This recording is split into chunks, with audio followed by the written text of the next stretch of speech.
What's going on, everyone? So, when the Lakers signed Armel Traore to a two-way contract, he was the guy that I said I was most excited for. He was the guy that I was like, hey, Blake Hinson, he's the guy that's probably capable of actually being in the rotation right now. But Armel Traore has like starting level, could be maybe even a star level talent, right? He's the guy that I think sky's the limit for him. Got excellent size. He's 6'9" in height. He's got like a 7'3" wingspan. You saw his physicality, his strength. He's so versatile, particularly on the defensive side, right? Very raw.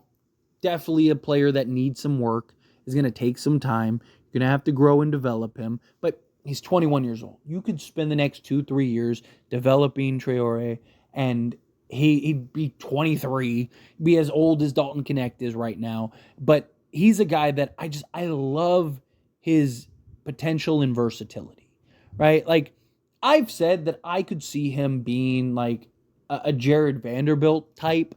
Not necessarily saying that he's going to be as elite defensively, although you never really know. But I'm not saying he'll be as elite defensively, but more in the sense of the ground he covers and the versatility on the defensive side. Because he's so big, because he's so long, because he's so versatile, this is a guy that can defend multiple positions, right? He can. You saw it even in summer league, like his ability to defend guards and then big men and switch back and forth and then switch onto a forward, right? Like that level of versatility, I think could go a very long way.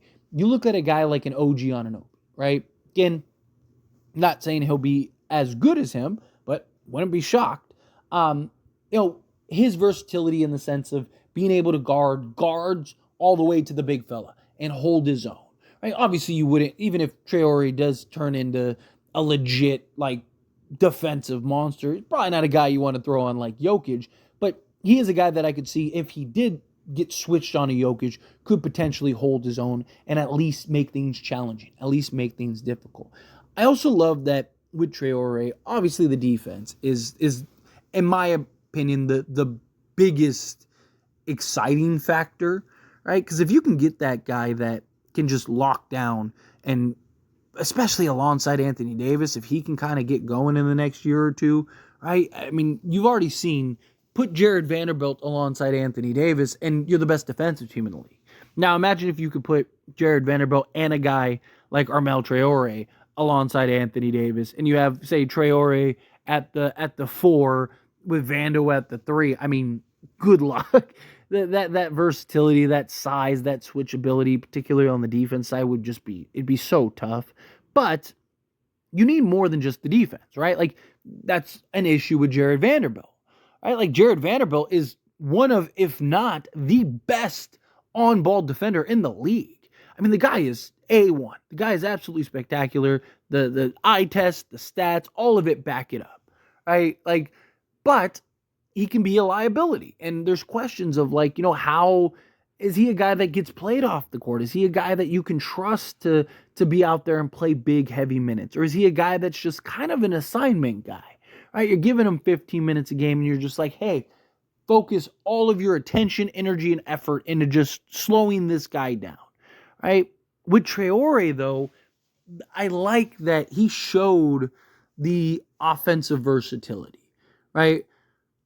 Just like you saw with Jared Vanderbilt, there's always the ability with Traore to kind of use him as the screener and then kind of put him in various spots, help in the pick and roll action, right? He's a guy that can put in the dunker spot, be a lob threat, guy that can come in from the weak side or strong side corners and just kind of crash or be the cutter and somebody feeds it to him.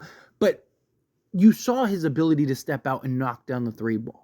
And his shot doesn't look bad at all, right? Definitely needs a little work, but it's not something where it's like, oh man, this is like, it's not Sean Marion, right? Like it's something where it's like, okay, like that's there. Saw him knock down the occasional 3 ball. And it's like, if you can develop him into a legit 3-and-D guy, I mean, the Lakers could have something serious here.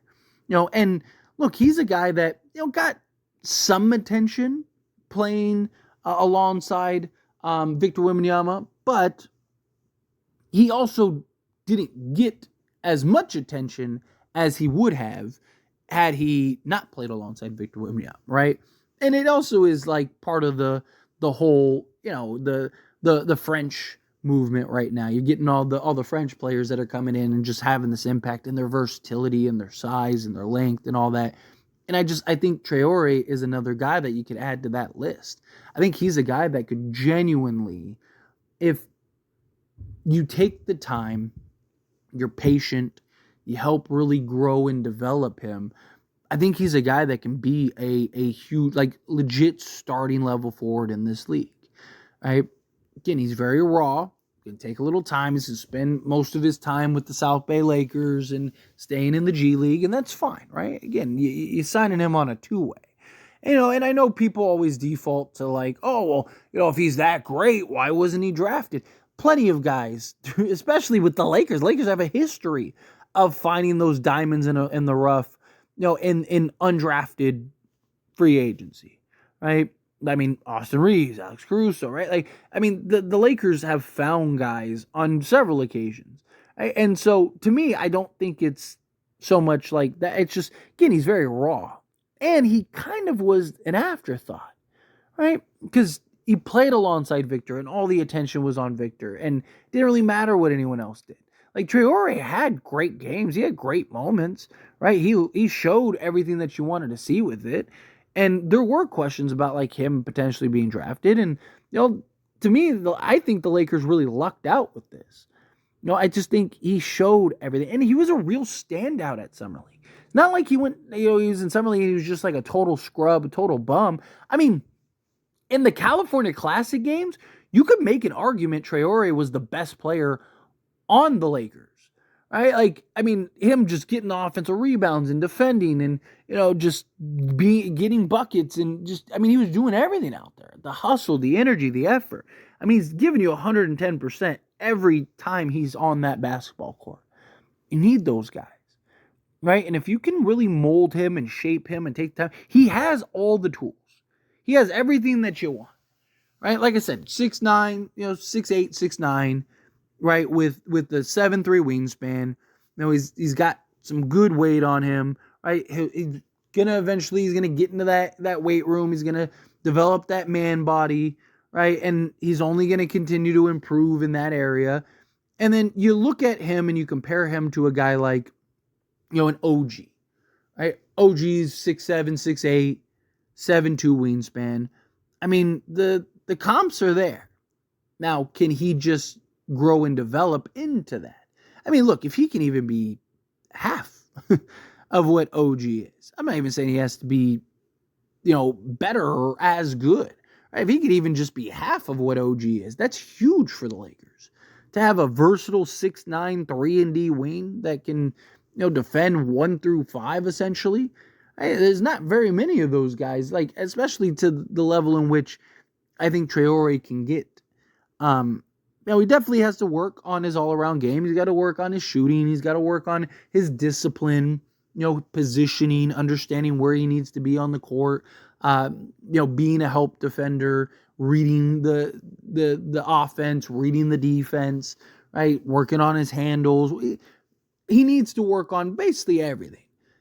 But the things that you want to see from him are there, right? The hustle, the energy, the instincts, the tenacity, like the things that you can't teach, right? Like, I love every time he got a dunk, he's screaming and just like, he's just letting it all out, right? He's, they call a foul that he doesn't, he's upset. Like, he's not over there, like crying, but you can see he's just, oh, come on. Like, the passion. I love that. It's what you want to see, especially from the young guys. You want to see that passion. You want to see that frustration.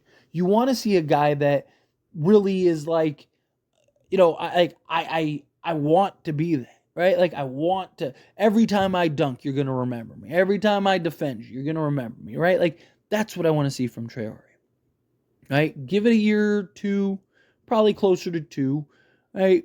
At worst, call it 3, right? But 2-3 years, right? Like, I genuinely think we could be looking at Traore and going, man, we're so lucky we got him, right? Like, I genuinely, I think he could be in the rotation in 2 years, right? Maybe even the starter in 2 years, right? This guy just has just everything that you want, all the versatility you could look for. But anyway, as always, this is a discussion. Pass a question on you. Let me know your thoughts and opinions down in the comments below. What do you think? How do you feel? What are your thoughts? Do you like Traore? Do you think that Traore is a guy that, yeah, do you think he could be like, a Jared Vanderbilt type, OG type? And again, not necessarily saying that, no, he's going to be this, all defensive type guy, but just, again, the defensive versatility is more what I lean towards and what I'm talking about in that regard. Right? And then the ability to knock down, say, the 3 ball and all that stuff. Right? All that stuff is very important to me. But however you feel, whatever your thoughts are, love to hear it. Let me know down in the comments below. That being said, if you haven't liked this video, hit that like button. Helps me a lot. Helps me enjoy these types of videos, and I truly appreciate it. Now subscribe to the channel, hit that subscribe button, turn on the bell notifications. Appreciate y'all. See you in the next one. Thank you.